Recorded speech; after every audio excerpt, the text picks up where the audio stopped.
But without further ado, please give it up for broadcaster, renowned historian, joint chief curator at Historic Palaces, Lucy Worsley.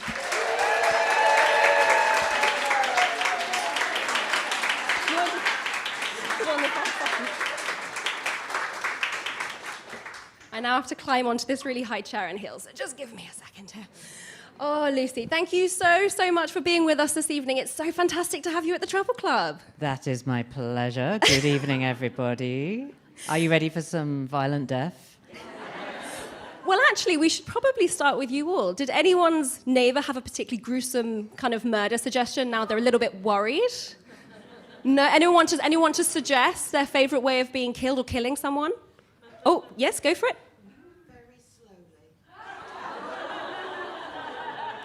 I wouldn't want to be your victim. Goodness me. Well, we'll get started with you, Lucy. Thank you so much for being with us. I'm so sorry, I'm sure this is a question that you get asked all the time, but as one of the most famous historians in the country, did you always love history? Did you always want to become a historian? Well, I did. And like lots of people, I came to history through reading historical fiction. And I used to have a whole series of books that were for kids by an author called Jean Plaidy. Are there Jane Plaidy? There are Jane Plaidy fans here, yes. And I had a whole series that was called The Young Florence Nightingale, The Young Mary Queen of Scots, and The Young Elizabeth. And my copy of The Young Elizabeth has a picture of Hampton Court Palace on, which is where I work now. It's where my office is. So I look at that and I think, destiny, destiny. I've also noticed as an adult that my copy of the book, which was given to me by the little girl who next door, was actually stolen from our school library. And it's still got the ticket in the back. But I feel it's probably too late for me to take it back now. But I think they'd be really amused if you came back ready to pay the fine. I couldn't afford it, I don't think. But then when I was at school and studying, I was actually doing all sciences because my father is, he's retired now, but he was a scientist. And I don't want to set up some stupid divide between the arts and scientists here. The world needs both artists and scientists, get that straight. But he wanted me to be a scientist too, so I started doing chemistry and biology and maths for my A-levels. And then after a term of this, my mother, to give her credit, said, "You need to change and do what you love." So I told the school, and then I had to tell my dad. And he said some words that have become famous in our family. He said, "If you do a history degree, my girl, you'll be cleaning toilets for a living." And he was wrong to say that. And on many levels, I mean, we need people who are going to clean toilets for a living. There's actually nothing wrong with cleaning toilets for a living. But he was also right, because I actually spend quite a lot of my time today talking to people about how people went to the loo in the past. And we do own a Tudor chamber pot at Hampton Court Palace. We might come on to the Tudor chamber pot. I'll leave it there for now. Tease. Well, yes, I mean, we might, if we have time for the Tudor, because of course there are so many phenomenal ways that people went to the toilet throughout all of history, and we could do an entire evening on it. Maybe we should at some point. But you are, of course, Joint Chief Curator at Historic Royal Palaces. What does that involve day to day? Historic Royal Palaces is the independent charity that looks after the unoccupied royal palaces of London. We get no money from the government or the royal family, and we deserve your financial support. And what the curators team where I work do is we research history and we try to make it interesting for people who don't know that they like history yet. So we research new exhibitions, we acquire things for the collection, we work on audio tours, we work on television programs, we go out giving history talks, we do fundraising. What have I missed out? We basically have a really good time. Yes, it's delightful. Yeah. It does sound like a really phenomenal job. And are there any exhibitions coming up this summer at the Historic Royal Palaces that people should definitely be looking out for? Oh, I hope you've seen it advertised on the Tube. It's called Untold Lives at Kensington Palace, and it's about all the different people who helped service the palace and keep it going behind the scenes over the centuries. That's really great. And my favourite item in this exhibition is this huge saw. It's massive. It's about 2 meters long, and it's got these jagged teeth on it. And people who look at it think, "Ooh, is that some barbaric medical instrument for taking people's legs off?" But the answer is no, it's an ice saw. And it was used by a woman who works at the palace in the ice house. And she had the most fantastic job title. She was called the Keeper of Ice and Snow. That's right out of Game of Thrones. You can see why George R.R. Martin took so much stuff from English history, can't you? Definitely. Yeah. And as you say, royal chamber pots. You do so many, because history, everyone should love history, because it's the history of everything. There's always going to be a bit of it that fascinates you, whether it be a chamber pot or a bed, for example, where someone was sleeping. You've done an entire series on beds, for example. Yes, I'm not saying that constitutional history or diplomatic history or the history of foreign affairs aren't important. They are. That's just not the sort of historian that I am. I've always liked the nitty-gritty, dirty detail of daily life. And I know I'm not alone. A lot of people find just knowing something really mundane and practical but weird opens up a window into the very different mental worlds that people had in the past. And I know that when people come to Hampton Court, sometimes they feel like they ought to be asking about the aesthetics of the Baroque or the politics of the Reformation, but what they really want to know is how did they wash their clothes and what kind of socks did they wear? And I will take that. I have no shame. I will do anything to coax people over the threshold into the world of the past and try and make them feel at home there. Of course, because it's about relating to someone and about seeing ourselves in the people of the past. And of course, you have done several biographies. You've done Jane Austen, and of course, you've done Agatha Christie, which is this phenomenal book we'll be speaking about this evening. How do you approach a biography of these kinds of incredible women? Well, I'm drawn to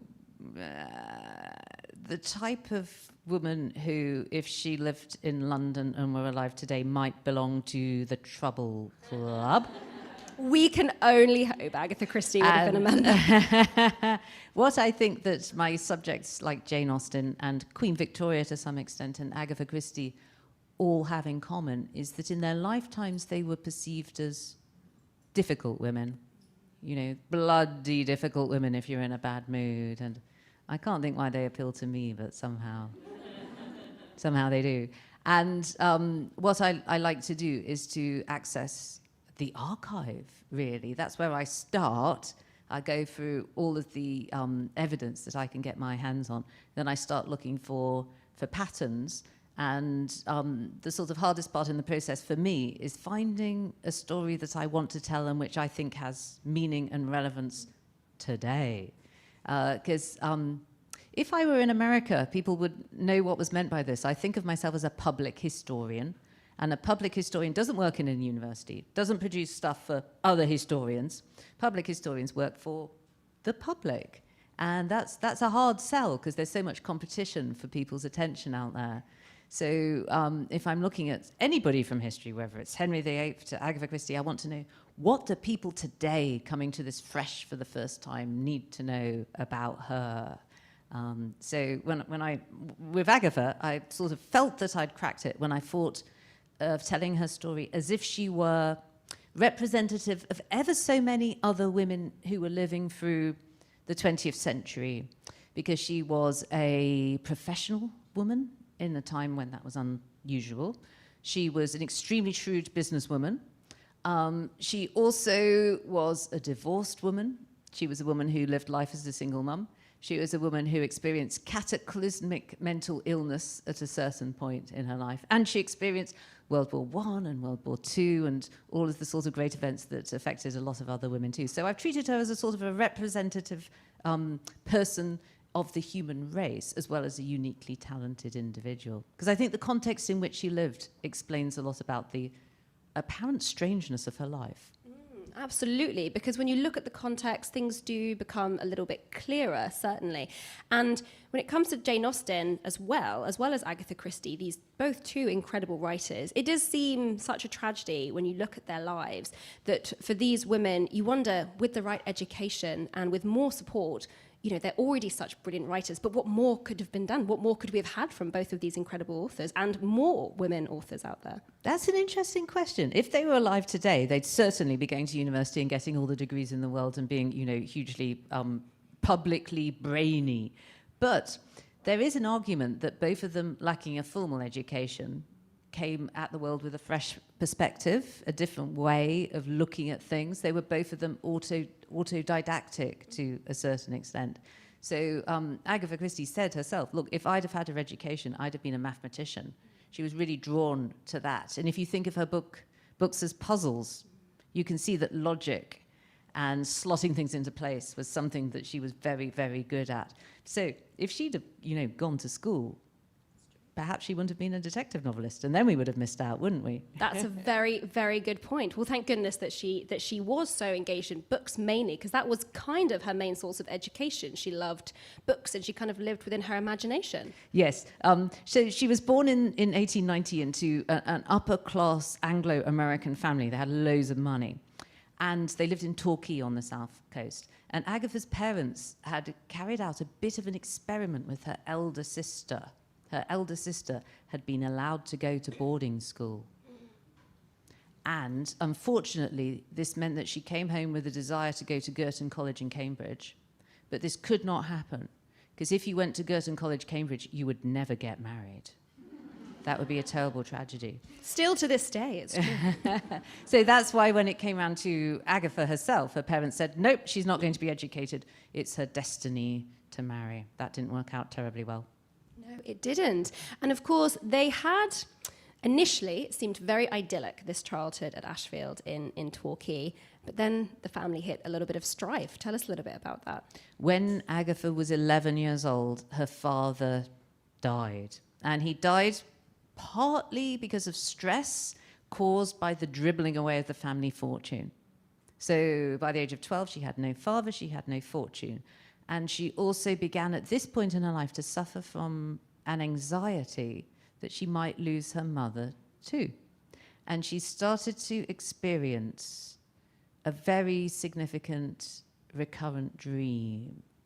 And in this dream, she experienced it over and over again. She'd be playing with her mother, just as normal, but then she'd look up into her mother's face and discover that her mother had turned into a stranger, a strange man who had cold, steely blue eyes, and instead of a hand, he had a gun.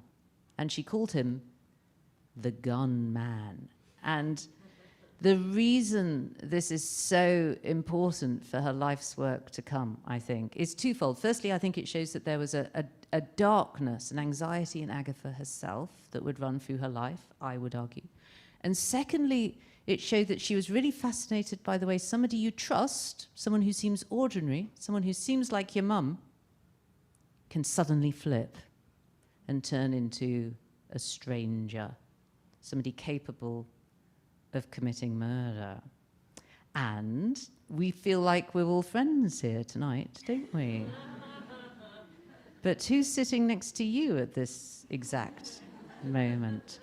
What might that person be capable of? And the brilliance of Agatha Christie, well, if tonight were an Agatha Christie novel, the murderer would be one of us. It's always somebody within the charmed circle. It's always somebody who looks respectable. It's never kind of stranger danger or somebody that you don't know. It's somebody that you trust. So she makes noir domestic. That's what's brilliant about her. Which is terrifying because, of course, it's the place where we're supposed to feel the most safe. Exactly. Yeah. And secure. But Agatha turns that completely on its head. And we'll come into kind of more of her tricks and things later on. But I'd love to talk a little bit about, well, World War I, which was incredibly... Hello. That's my friend Reham. I'm just saying hi to her. Thank you so much for being with us this evening. Yeah, World War I, because she obviously lived through both world wars, which is, I mean, fairly unlucky, I suppose, but happened to lots and lots of people having to experience 2 world wars in their lifetimes. But of course, it was really impactful on her, and she kind of got a little bit of a break when it came to learning about some of her favourite methods of killing. Absolutely, yes. World War I was so important in her career, I think, and in some ways, I think you can argue that Agatha Christie is a war novelist. This isn't the way that people generally look at her life. But what happened in the war? She had got married to a man called Archie Christie, who was terribly hot. I love how you say that in the book too. He was just hot, objectively. He was objectively hot, and he was also a pilot. Extra hot. Extra hot. Super hot. He was a bit like Tom Cruise in Maverick. And he would ride about on his motorbike, just like Tom Cruise does too. Anyway, he'd gone off to France, you see. And this meant that for Agatha, a normal married lady's life could not begin. She had to go on living at home with her mum in Torquay, with her husband abroad for 4 years. So what was she going to do to fill in the time? She started to volunteer as a nurse in Torquay Town Hospital. They'd set it up as a field hospital to take casualties coming from France. And this was significant, firstly, because it was work. It was unheard of for a genteel Edwardian young lady like her, even though the family had lost all of its money, to be doing work. It was war that enabled her, like it did for many other women, to go into the workplace. And there she began to experience feelings of professional success, I think, and feelings of achievement. And towards the end of the war, she even began to get paid for her work. That was another kind of a breakthrough. And the work itself was really tough. She had to do things like taking the amputated legs from the soldiers down to the furnace in the hospital for them to be burnt. And again, this shapes her writing, I think, because historians now recognize that the job of these nurses in the hospital, it was to give physical care to the young men. But it was also to witness the horror of war, and it was to see young men dirty and wounded and powerless and naked. It was to see things that young women weren't supposed to see, and then go home to their mamas and not let on. So it's a training in the wearing of a mask, in the keeping of a stiff upper lip. And these are things that happen over and over again in Agatha Christie's stories. Then the other thing that happened in the hospital is that she eventually went to train in the pharmacy of the hospital, and she did a qualification as a sort of junior pharmacist assistant. And there she learnt all about poisons. And while she was sat there in the pharmacy waiting for the doctors to send in the prescriptions for her to mix up, because at this point, you don't buy a Lemsip. If someone's got a cold, you get all the constituent drugs and you mix it up from scratch. And while she was sitting around waiting for these prescriptions, she drafted her first full-length detective story, which is called The Mysterious Affair at Styles. And in it, there's a death by poisoning. And in it, there's a young lady who works as a dispenser in a hospital. So it's all drawn from life. Indeed. I also love that this time gave her a dislike of doctors. And then I think at one point you say they become the most homicidal of all of the characters in her books. Yes, the profession that kills the most people in Agatha Christie's oeuvre is the medical profession. I would love to see a whole chart of all the different ways in which people are killed, but of course poison is one of her most popular choices. And The Mysterious Affair at Styles, tell us about how she kind of crafted this book, because of course it introduces us to the rather fabulous, I'm going to do it the sign language way, Poirot. Yes, Hercule Poirot. He was inspired by some Belgian refugees that she had seen around the streets of Torquay. And to get this darn book finished, she actually went and spent 2 weeks staying by herself in a hotel on Dartmoor. And in the morning, she'd write. And in the afternoon, she'd go walking across the moors, and she'd sort of be putting the words into order that she would write down the next day. And the thing about Poirot, and it's also true of Miss Marple, the thing that I think might get overlooked by some people unless they thought about this.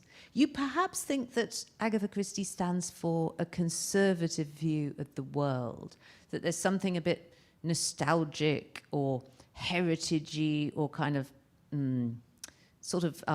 stolid about her world. And I think personally this is a lot to do with the Sunday night sort of TV drama versions of her books that certainly I used to watch with my granny. And the stories were set safely in the past. They were all set in about 1936. And there were lovely vintage motor cars and lovely dresses. And it all seemed kind of cozy. There was no real blood. It was kind of... Yeah, it was safe. It cozy was secure. crime. Yes, very, very cozy. But in fact, What I think that we should do now is take a different look at her and look at her as somebody who is writing as an outsider and somebody whose detectives are outsiders. I mean, what's great about Poirot is that nobody sees him coming because he looks a bit odd. You know, he's too small. He's got a funny egg-shaped head. He's got ridiculous facial hair. His shoes are too tight. He has not been to a British public school. And everybody sort of passes him over. And Miss Marple is a development of that idea because she's just a little old lady. And nobody knows that she's got a brain the size of a planet. So I've sort of kind of noticed that well, everybody likes Poirot, don't they? He's fairly inoffensive, though he can be a little bit annoying with he's a bit full of himself sometimes. But I have noticed that if people themselves happen to be a bit of a geek or a loner or in some way an outsider, then they often passionately love Poirot because he's the nerd's nerd, isn't he? He's so happy in his nerdiness, and he has no family. He has no sort of discernible means of support. He's totally engaged in his work and in the world of the nerd, basically. And he's a complete opposite of Sherlock Holmes in many ways.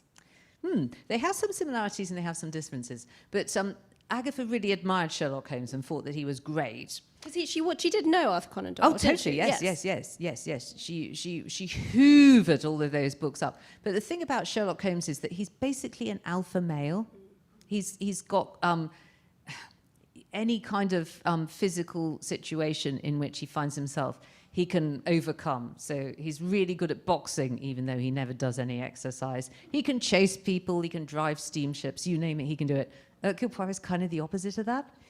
And there's a brilliant clue that's built into the second Poirot story, actually, which shows you the way things are going to go. When Sherlock Holmes makes his first appearance in literature, he examines the crime scene, and he goes on his hands and knees and he crawls about and he scrapes up a little bit of ash off the floor. And because of his encyclopedic knowledge of the different kinds of ash produced by different kinds of cigars, he's able to identify what kind of cigar the murderer was smoking. And Hercule Poirot is in exactly the same situation. And he says, I'm not going to bother with these physical clues. I can't get down on the floor. The grass might be wet. I'm just going to think it out with the little grey cells. And the reason that this is a kind of significant step in the 20th century, I think, is because of the birth of psychiatry and psychoanalysis and psychotherapy. Freud was on the scene. He wasn't widespread. He wasn't known or widely trusted by the British medical profession. And what Poirot will go on to do is look at character and look at what he calls the secrets of the heart. And he actually will act much more like a forensic psychiatrist than Sherlock Holmes, who likes... He's a bricks and mortar detective. He needs actual physical clues to get the job done. But Poirot can find it from... Because one of his cases is a historic case as well, I believe. Yes, exactly. Yes. Five Little Pigs. He's simply talking to people about their feelings at the time, and he's able to reach to secrets of personality and motive through almost a sense of ESP and through an understanding of human nature. Indeed, such a fascinating character. And the way that he and many of the characters, Tommy and Tuppence, who I think are very underrated detectives, as well as Agatha's life kind of progresses. But as you mentioned there, psychiatry, I will give a little trigger warning here. We are going to talk a little bit about mental health, so if you need to leave, that's absolutely fine. Please do whatever you need to do. But of course, as you said, her father experienced some mental health issues. There were other mental health issues in her family. And Agatha herself suffered with mental health issues, which culminated in quite a famous incident. Could you tell us a little bit about that? Yes, the incident of 1926. This is the thing that she's best known for after her writing. And many, many people are aware of the fact that in 1926, Agatha Christie, the very successful crime novelist, disappeared. She disappeared for 11 days, and there was a huge national search for her or for her body. And at the time, And since the time, the sort of dominant narrative has been either that she did this in order to get publicity for her books, or that she did it to frame her cheating husband for having murdered her. It is a great story, isn't it? And I can see why so many people have wanted to believe that is true. But in fact, the reality of this is much darker and more disturbing to my mind. In so many books about Agatha Christie, you'll read the version of events that I've just told you. And you'll also very often see written the statement that she never spoke publicly about what had happened. She was eventually discovered living under a false name in a hotel in Harrogate. That's how the story ended. But that's not true. And in fact, it's comically not true, because just a couple of years after the disappearance, she gave a really long interview explaining exactly what had happened to the Daily Mail. She had told millions of readers of the Daily Mail what had happened to her on the night that she disappeared. But the thing is, people didn't listen. It wasn't the story that they wanted to hear. They wanted to hear that she'd framed the cheating husband for her murder. And it was a story that was hard to hear, and it is still hard to hear, because it's a story about a woman who was in a very bad place and who made an attempt on her own life. The circumstances were that her husband had left her, her mother had died, and she was under enormous pressure to follow up with the next bestseller. She'd just written The Murder of Roger Ackroyd, which I think is her masterpiece.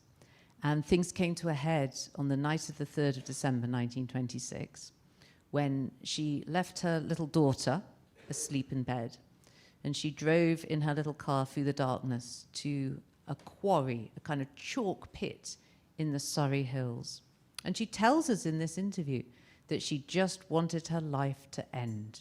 And she drove her car down this cliff face, but this attempt on her life was not very good. It wasn't successful. She got out of the car, having survived it, and then she entered into what psychiatrists call a fugue state. And a fugue state is a mental condition that's all about an escape from an intolerable reality. So, in a fugue state, you can do quite normal things, which she now did, like walk to a station, get a train to Harrogate, check into a hotel, stay there, pay her bills, live normal life. But what you can't do is say who you are or what your life story has been. And it's to protect yourself from a life which had got too much for you. So she decided that as the bereaved, betrayed, traumatized Mrs. Agatha Christie, she could no longer bear to go on living. So she made up another character in which she could bear to go on living, which she inhabited until the time was right for her to return to her normal life. That's the really awful part, psychiatrists tell me, when you come out of this fugue state and you realize that your problems have not disappeared. But nobody wanted to hear this version of events, and what happened was a huge public shaming. When she turned up in Harrogate, not dead, it's like people were slightly disappointed by this. And there was huge opprobrium heaped upon her in the newspapers. She'd gone from being the golden girl to being the person who tricked everybody, the person who was bad. And you might be thinking, well, hang on, why did she give this interview to the Mail where it all happened? This is the really heartbreaking part. At the time, she kept really quiet through shame, as I read it. But 18 months after it happened, she was getting divorced. And what she needed to do is put her side of the story forward so that the judge would give her custody of her daughter. That was the key thing. And in this interview, the most important line, to my mind, is where she says, "I left my daughter safely in bed because I would do nothing to harm her." Now, she did eventually get custody of her daughter, but at what cost? At what cost to her sense of pride and her sense of privacy? And she was not believed. And that is why, despite her later fame and success and achievements and riches and all the rest of it, that's why I've still got a sense of unfinished business about the life of Agatha Christie. She was not well, and people didn't believe her, and I'd like to put that right. Yeah, absolutely, and you certainly do. In fact, I'm very happy to say I didn't actually know about the disappearance when I read my first Agatha Christie book. It was only through a Doctor Who episode that I found out about it. That's what really annoys me, because this idea that she did something wrong, that something dodgy happened, it's got out there into popular culture, and there were films about it, and there was a big novel last year called The Christie Affair, where the same trope was repeated, and so many people think it's true. It's not true. It's fake news. And I also love the way you talk about what it must have been like for the staff at the hotel, who were seeing in all of their newspapers that Agatha Christie is missing, looking at Agatha Christie at the breakfast table, thinking, should we tell someone about this? But obviously thinking they didn't want to lose their positions. Yes, it was kind of an open secret at the hotel who she was. The guests reported her holding her head in her hands and showing signs of distress as the week went on. But the staff at the hotel didn't want to lose their jobs if they offended a paying guest. The reason she'd gone to Harrogate, by the way, was because in the 1920s it was a place of healing. There was this big spa complex there. It's where people went when they were feeling run down. And on some level inside herself, I think that she knew that she needed distance from her problems and from her husband in particular, and medical help. And of course, then after that, her relationship with the press was kind of up and down, but she was very private then, kind of for the majority of her life. She didn't really like giving interviews about her books. Yeah. It's fascinating. In the early 20s, Agatha Christie, the author, is very forthcoming. She talks openly about her goals, her achievements, her ambitions, how she's a detective, a writer. She has a career. She's proud of her career. After 1926, it became terribly hard to get her to give an interview at all. And if she did, it's such a case of backlash. She was in this first generation of post-war detective novelists who'd go on to form what's sometimes called the golden age of detective fiction. So she was a real front runner. And then 1926 saw her put back in her box, if you like. And in all the later interviews, it's how do you write your book so well? Oh, I don't really know. They just kind of happen by accident. It's just little old me. You think I'm a good writer? Oh, how nice, how lovely. And then in later life, kind of as a disguise, she would present herself as Miss Marple. This is where the whole idea of Miss Marple comes from. Little old lady wearing a tweed suit, drinking a cup of tea, really interested in gardening. Nothing to see here. Let's move on, everybody. But of course, that wasn't quite so. But I would also love to ask a little bit about the publishing side of things that she was in at the time. I mean, of course, you're an author yourself. And she, is it fair to say, maybe didn't get the best deal initially? It was probably quite difficult for her to assert herself or even know what a good publishing deal would have been, because she got a little bit taken advantage of. Yes, it took her a long time to get published. She was 28 when she finally got a deal. And, I say that's obviously jolly young. But she had been writing since her teens. She had 10 years of failure to get published behind her at that point. And what finally made it happen for her was the changing situation at the end of World War I, when I think that some women had got the votes, some women had worked for the first time, some women had failed to get married because their potential husbands had died in the war. And this publisher who accepted her first book, he said to her, she said, well, I'll use a male pseudonym, won't I? That's what happens. And because he could see that the market was changing, he said, no, you will use your own name. And people sometimes ask, well, why did she stick with that name after she got divorced? It was because of the brand capital that it already had invested in it just in that first 5 years of her career. She couldn't shake it off, or it would have harmed her prospects. And he also took advantage of her naivety. She didn't have an agent at that point, and he tied her into a terrible deal that she later got out of. And she became very, despite her public image, very interested in making her books a commercial success. Indeed. If only she'd been a little bit better with the tax man is all I'll say about that. But she definitely runs into a few financial issues because of that. But money is an interesting... She always, manages to maintain a certain lifestyle, but things kind of go up and down. At one point, she has 8 houses, and then you'll kind of find her living in some small flat just a few months later. She was a bit up and down financially. I suppose a little bit a product of her upbringing, perhaps. She just had a terrible relationship with money. But when I say that, I think, who doesn't? Perhaps some people are really, well sorted and on the straight and narrow their whole lives long. But although she liked earning money, she also liked spending money, and she was quite. She loved domestic life. It was the setting for her books. It was the arena in which she was brought up to think that she would live her own life. That actually wasn't the case. She traveled the world, as we might get onto.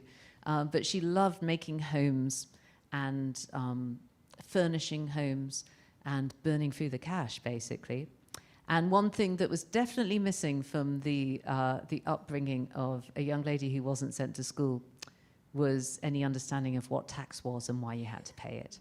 And you can understand that after 1926, when she wanted to downplay the fact that she was a professional writer and a working mum, these things had been part of the problem in 1926.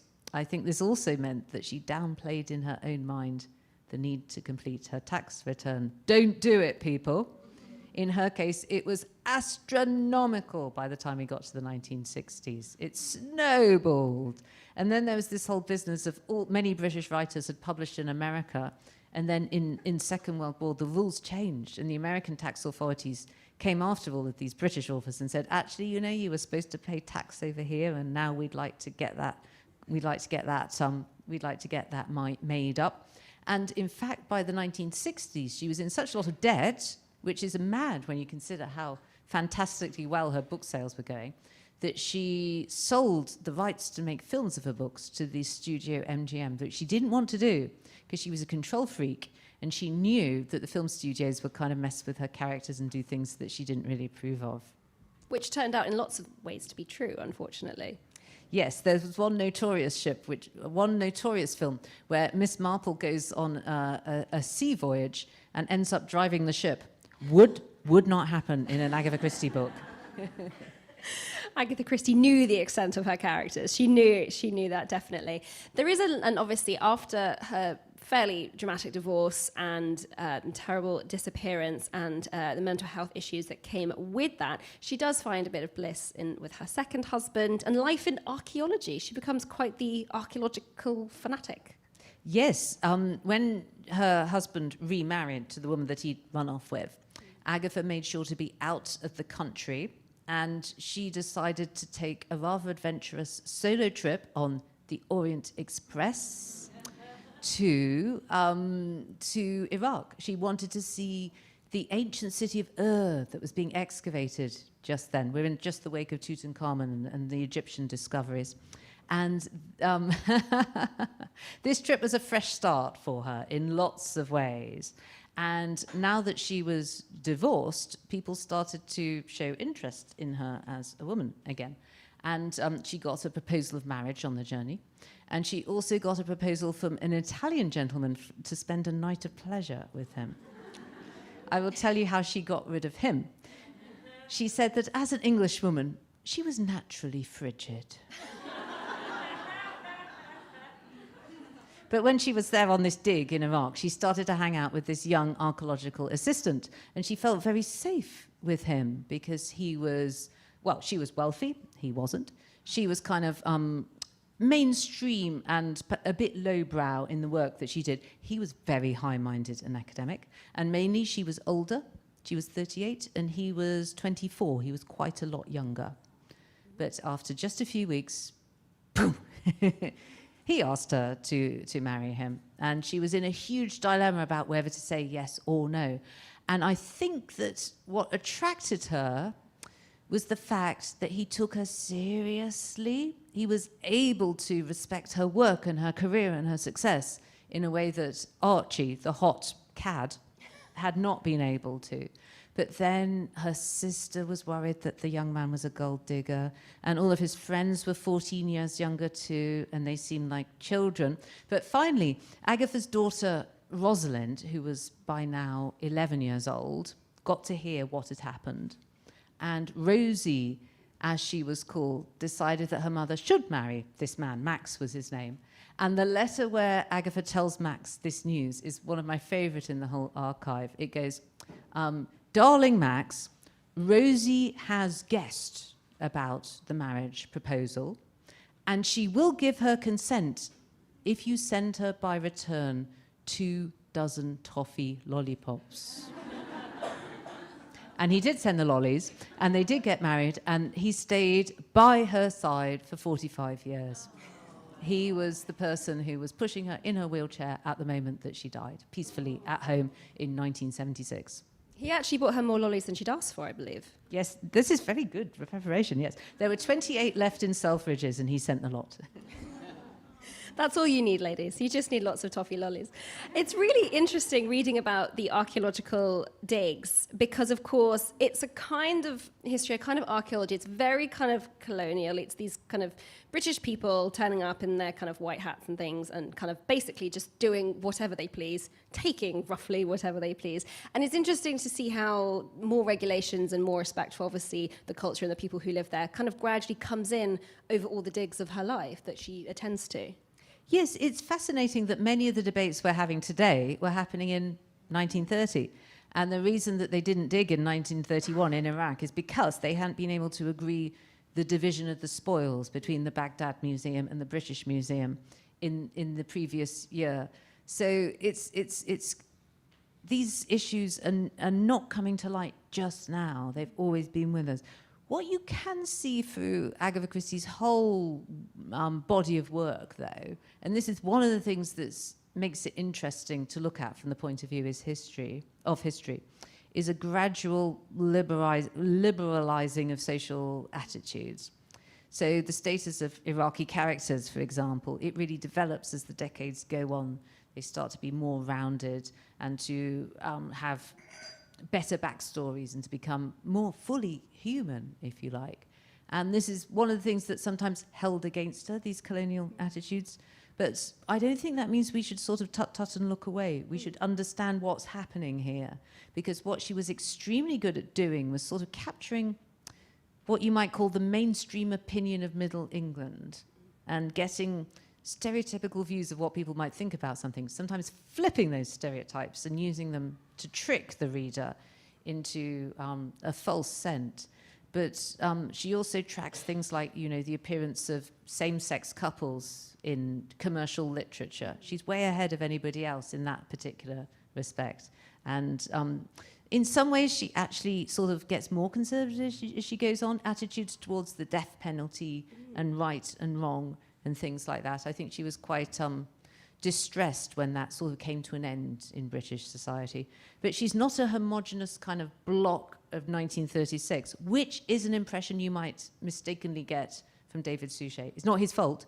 It's just that if you're doing a drama, you've got to set it all in one year. But in fact, her work was produced between 1921 and 1976.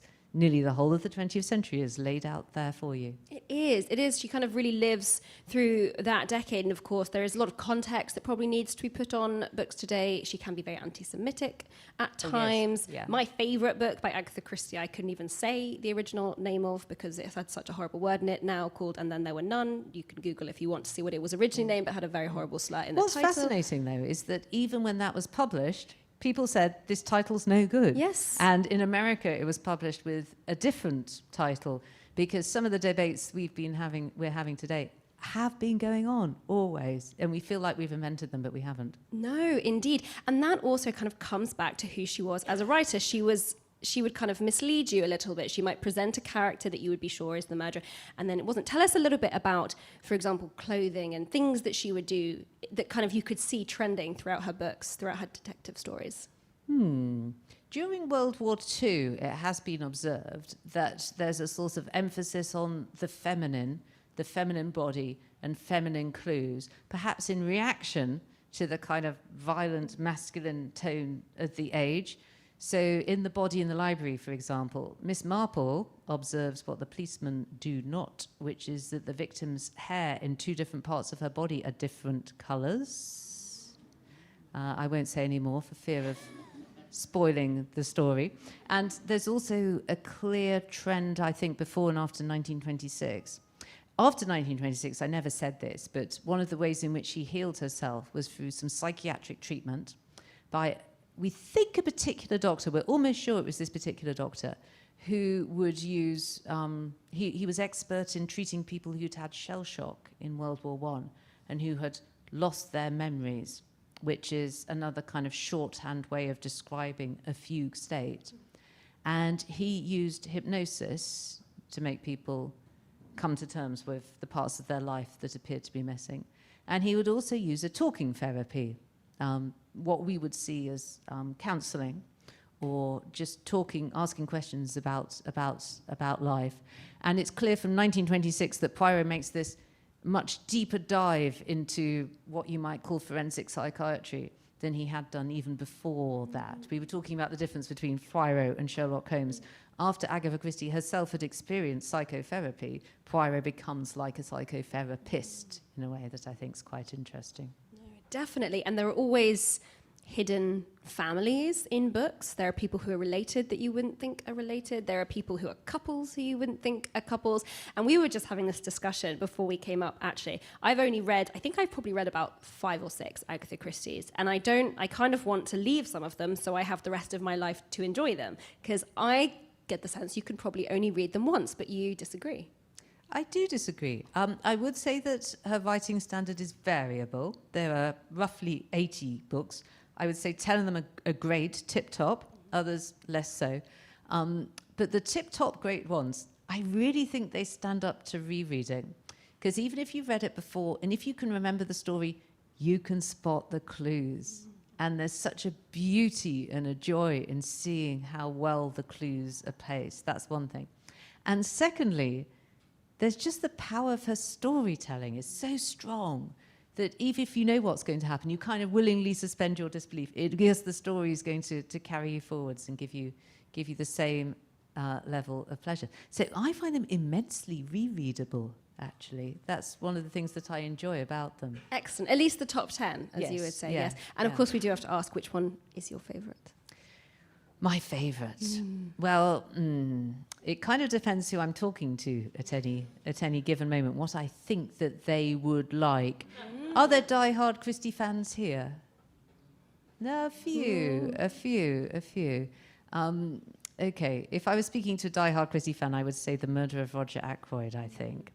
If I was speaking to an absolute beginner, I might suggest The Murder at the Vicarage, because that's the first appearance in a book form of Miss Marple. And the way she's introduced is just genius, because it's a classic village setup. It's very funny, it's very light. It's narrated by this fantastically dry vicar.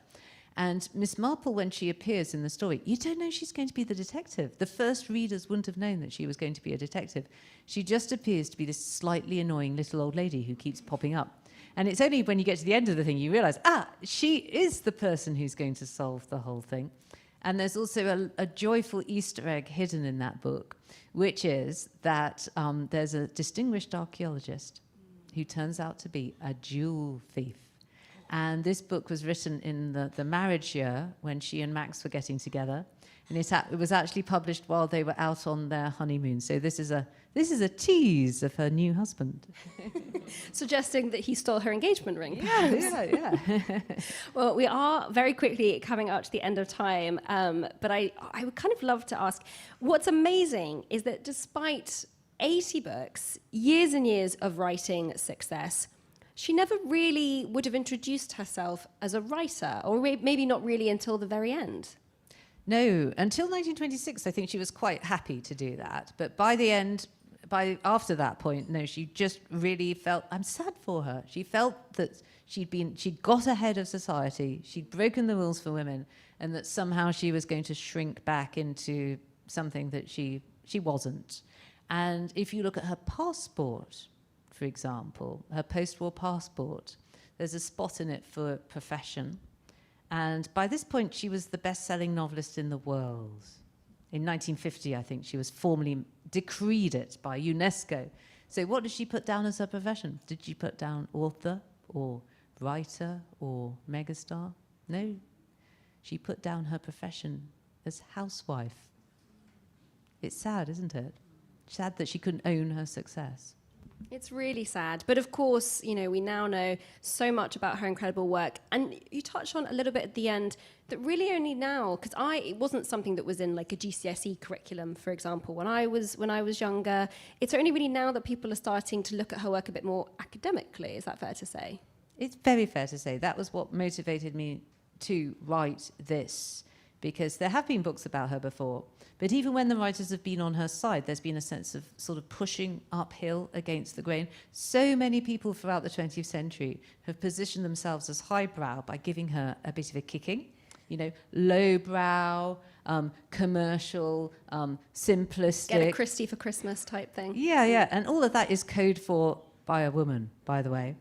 But now if you go to university, it is highly likely that there will be a crime module on your syllabus if you're studying English literature. And it is highly likely that Christie will be on there and is now taken seriously. I mean, the canon of great literature has just got more inclusive, hasn't it? More people are allowed to be in it now, including people who've been traditionally excluded, like Christie. And she does deserve to be in there, because the most astonishing fact about her work is that in terms of the top 3 best-selling authors in history, they are William Shakespeare, God, and Agatha Christie. And unlike God and Shakespeare, she was doing that in a world that was made for men. Here. What a phenomenal and certainly very troublesome individual.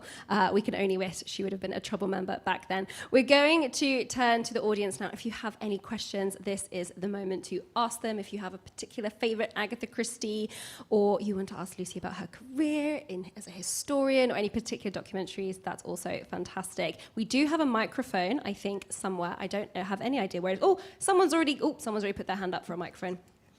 Go for it. Yes. Hi. Agatha Christie is one of my favorite writers, I guess like yours. I was wondering, you mentioned something about the books being situated in time, and all of the adaptations that I can think of are set in the periods in which they were written, or in a nondescript 1930s setting.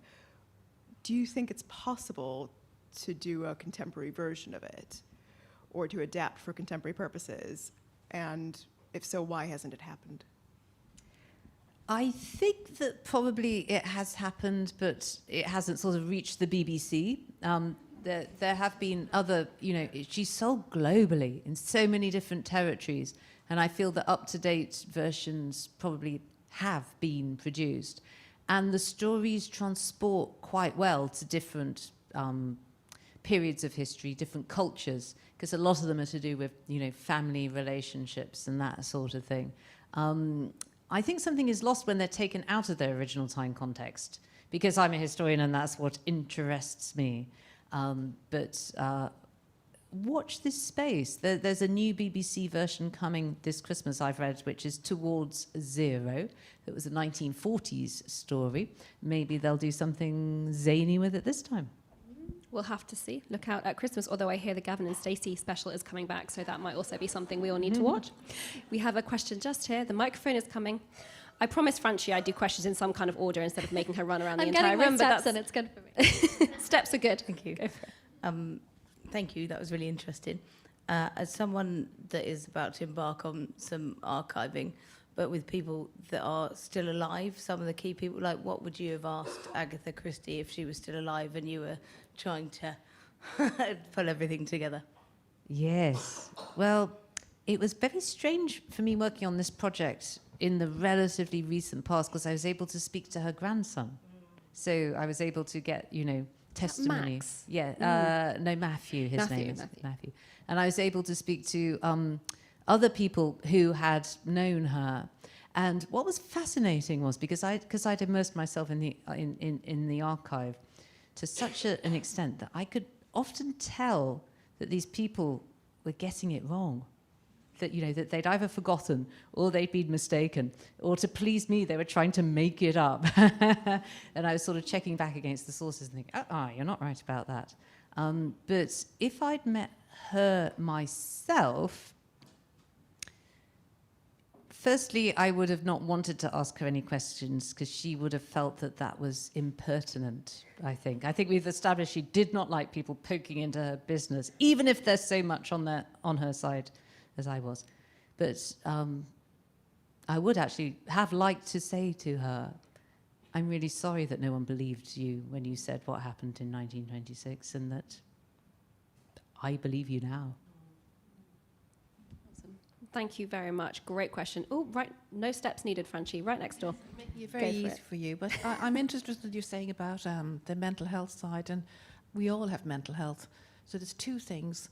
I think that she was a woman and had a very astute reading, and probably the whole backlash was written by a lot of men that might have a lot missing on that Y chromosome and not be able to read what is in front of them, that women do, but maybe they didn't have the words to have a label or whatever, or to see that something was up. And I think that's what she was saying with Housewife. She was so well known then that why encourage the fame or do anything?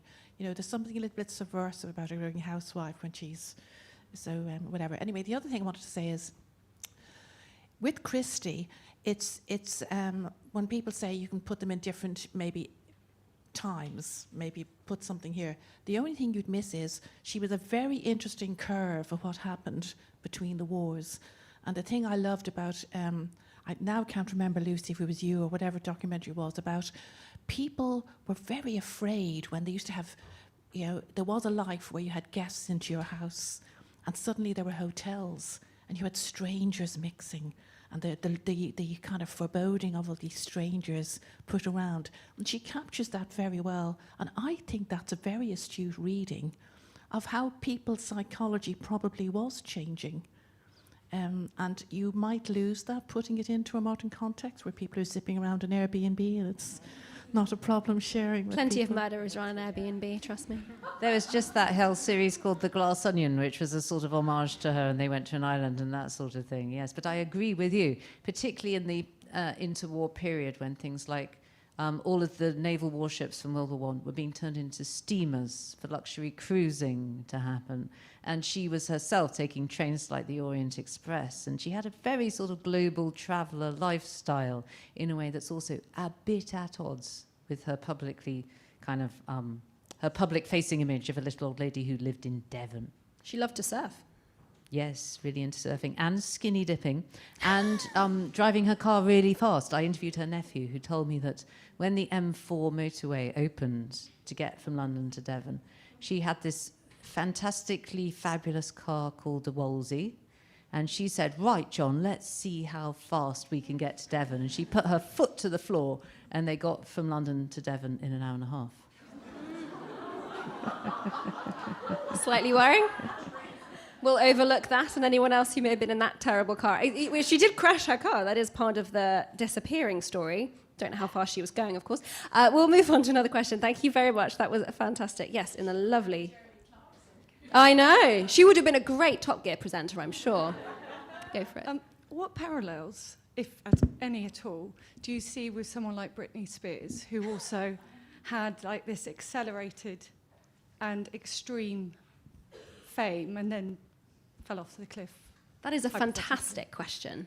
Britney Spears and Agatha Christie. Lucy. All the parallels in the world.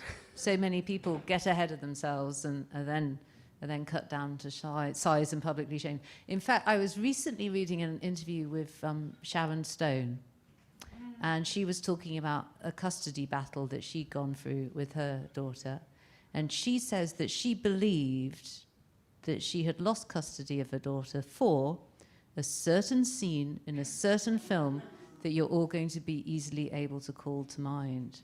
And in that moment, I thought, Agatha Christie. Yeah. You step outside the box, you lose your children. Gosh, yes, brilliant. I think there's another book in there, for sure. Brittany and Agatha. Gosh, yes. Any other questions? Yes, I can see one at the back there. Francie, just behind you. Go for it. Hi, thank you so much for that. It was fascinating. And as someone who doesn't actually know much about Christie, it was a really nice introduction into it as well. And I wanted to ask a bit more about your role at historic royal palaces. I'm a tour guide. We're tour guides, so I think we're always intrigued by closed doors. Do you have a favourite part of any of the historic royal palaces that's not open to the public? Well, there's something that I'm always very fond of doing, which is going down from our office at Hampton Court. Our office at Hampton Court is up a spiral staircase of 51 steps. We think we've got the world's best office. And we have this little back stairs, which is our fire escape, that pops out into a room of the palace that's called the Haunted Gallery. And it's such fun coming through that door and giving visitors the fright of their life. Would you like to know why it's called the Haunted Gallery? Yes. Okay, it is haunted by, you notice I didn't need much encouragement. It is haunted by Queen Catherine Howard, who's number 5 out of 6 of Henry VIII's wives. She's the one who married him when he was in his 50s. He'd reached the paranoid, tyrannical, scary stage of life. And she was a very young woman, early 20s. Nevertheless, he was deeply in love with her, very proud of this fabulous young new wife he had, until one day at Hampton Court in 1541, Henry was actually at the chapel, hearing Mass, when Archbishop Cranmer handed him a letter, and it had to be in a letter because the news was too bad to stay out loud. And this letter said, your young wife, who you love so much, actually has a sexual history that you don't know about. And this meant it was game over for Catherine Howard, basically. And the story goes that news of this revelation got back to her in her own apartments at the palace, and that she came running along this gallery towards the chapel to plead with her husband for her life. But she was intercepted by the palace guards and dragged back to her rooms. So the ghost is this screaming, dragging, horrible moment. And from her rooms, she was taken to the Tower of London and she was executed, and she did never see her husband again. Now, if you or I were to be stood in the Haunted Gallery, I promise you that you would experience something that I've experienced many times, and other people have agreed with me that this happens. We would experience a drop in the temperature. There's a cold spot. Do you know what that is? It's the draft coming up the stairs. And that is because these ghost stories of Hampton Court Palace don't actually have much to do with the 16th century at all. They actually arise in the 19th century part of the palace's history, when the king and queen weren't living there anymore. And the palace was chopped up into what were called grace and favour apartments for what tended to be the widow of a courtier, a diplomat, an admiral, somebody that the monarch thought ought to get accommodation by the grace and favour of the monarch. And what all of these old ladies wanted was better apartments. So they'd write to the Lord Chamberlain saying, look, you need to give me a bigger apartment because my apartment is too damp, or my apartment is too near where these new visitors are coming and the visitors smell. Or this is my favourite excuse, I need a better apartment because my apartment is too haunted. So the ghosts all get invented as part of this sort of real estate market in the 19th century. Excellent. Fascinating. Ghosts are incredibly important in real estate. Then I have to ask, which is the most, in your opinion, haunted of the historic palaces? Ooh, the most haunted. It would be a toss-up between the Tower of London and Hampton Court Palace, and I feel I'm probably contractually obliged not to say for fear of offending colleagues who are based at the other one. Of course. Fair enough. Thank you very much. That was a fantastic question. Does someone else have a microphone? If so. Or we have a question down here if... Oh, it's coming. Oh, we have someone else. We've got someone just here. Sorry, we're making you do lots of steps. Oh, we could just... But then you'll need it in just a second. Okay, that's okay. So we talked about how the war influenced women's lives in a particular way, which allowed Agatha Christie to turn into a writer. Do you have any comments on sort of the reverse of that, how writing affected women, if at all? How the war affected women and enabled Agatha to be a writer, and the reverse of that would be how women affected the war. Yeah? How Agatha's writing affected women. Well, made us much more scared, definitely. Being murdered. The reason she's a great writer, I think, is because her work operates on many levels. So at the surface level, it's entertainment. Makes you feel like you don't notice the passage of time. You're lost in this world of entertainment. And that's why the mass observation project in the Blitz noted that many people were reading Agatha Christie. She was top air raid reading.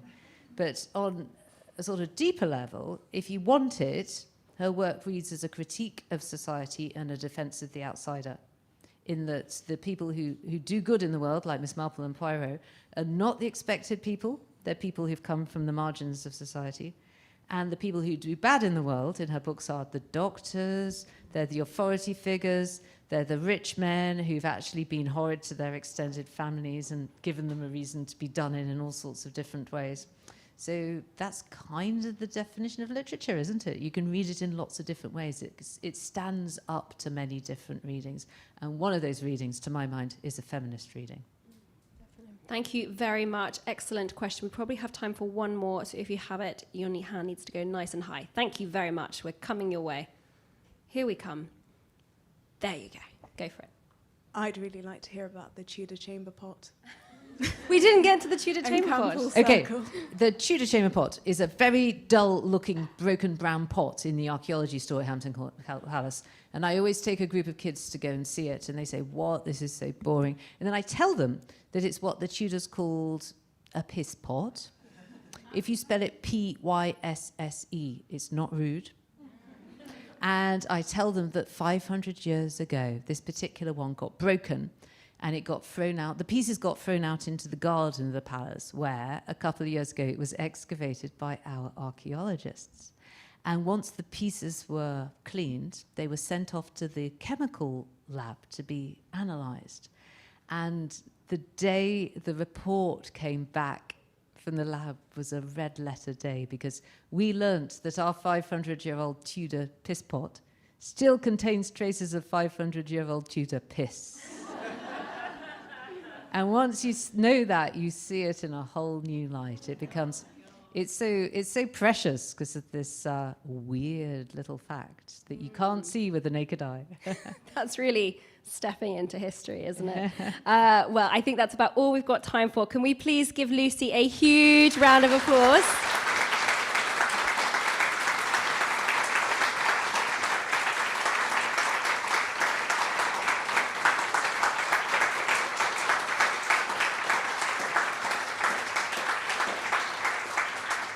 Thank you so much to you all for coming. We do have Waterstones with us at the back who have copies. I'm sure Lucy will be more than happy to sign a few. We also do have a couple of copies of Agatha Christie's. She's not here to sign them, unfortunately.